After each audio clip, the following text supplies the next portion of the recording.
Hello everyone. Today I am acting along with my group member Divyansh and Sagar are here to present our system engineering project predicting Nifty index. Starting with what stock market is. Stock market is a public market for trading of company stock which allows us to buy and sell unit of stocks of a company. Now if the company profit is going up then we own some of the profit or else we lose it.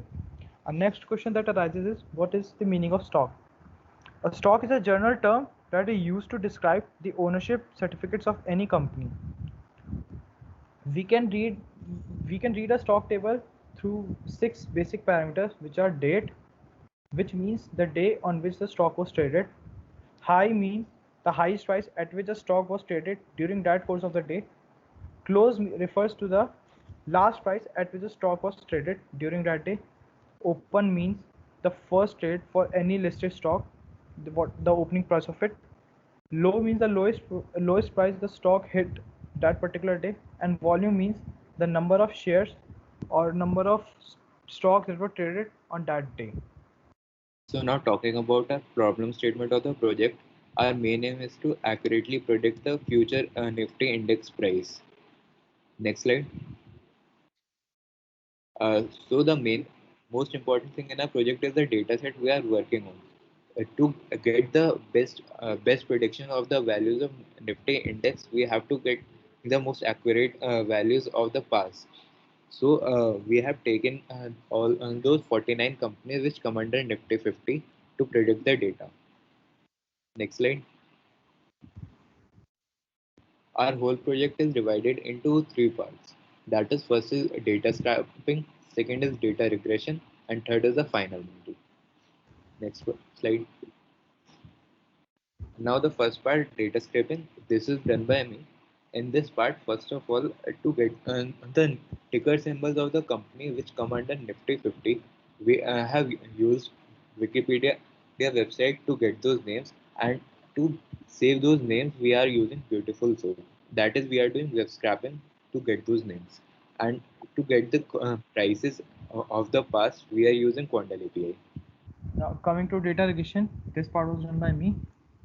In data regression, we are normalizing and scaling our data for so that it is easier for us to use.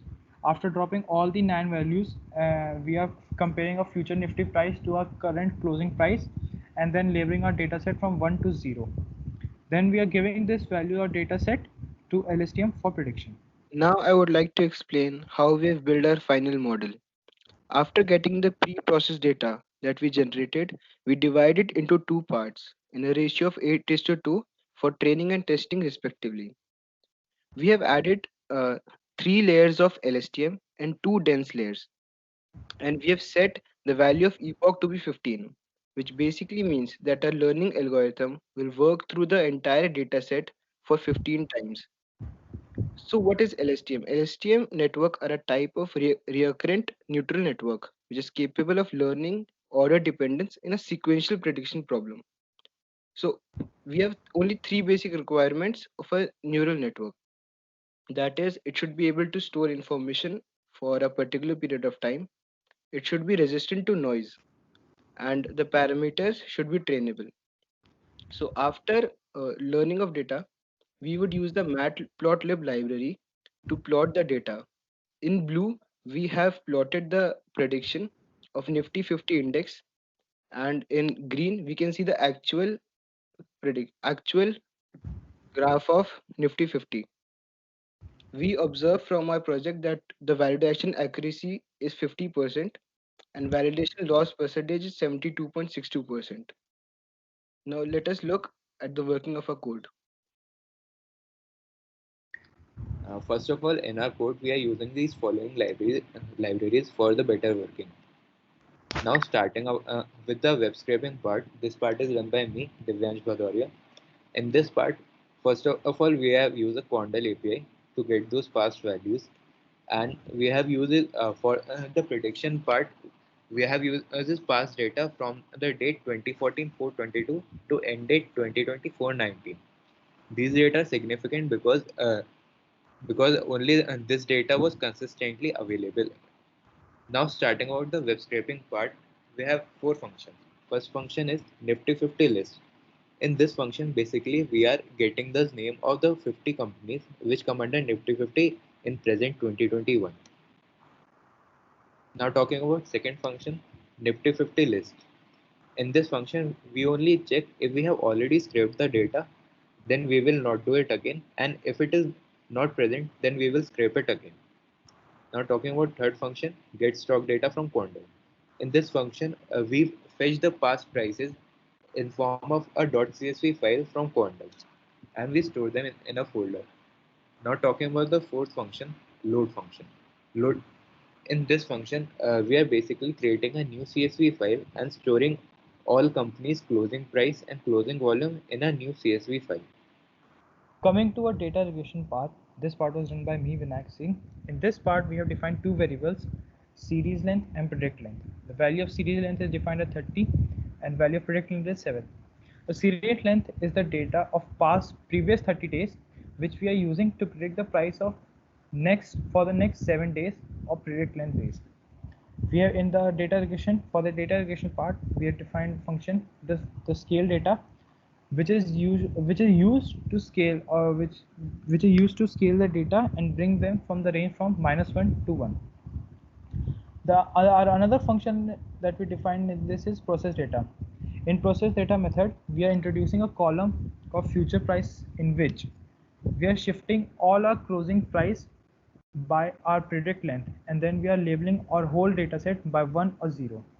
1 here means that a future price column has value greater than closing price, and 0 means that a future price column has value lower than the closing price. After we have done, after we have labeled all our data set, we are then deleting a future column, and then we are shuffling our data. Now let us look at the model building code which was done by me. I'm Sagar Mittal. After processing of data, we will divide the data in a ratio of 8:2 for training and testing purpose. Here you can see we have in train.df we have taken the data before the split point, and in test.df we have taken the data after the split point. Now we will process this data and store it in different variables. Now coming below, we have set the batch size as 64 and epoch value as 15.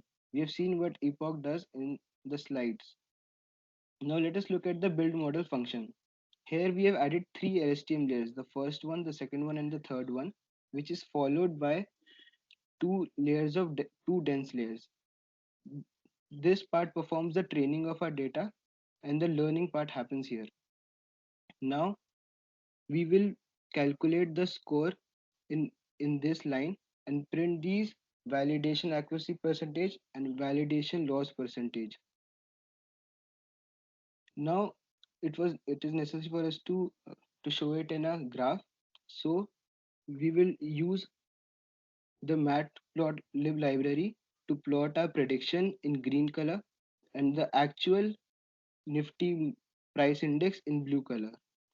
And now we will call the plot.show function to see the result.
Now, after running the project, this is the graph that our code has generated.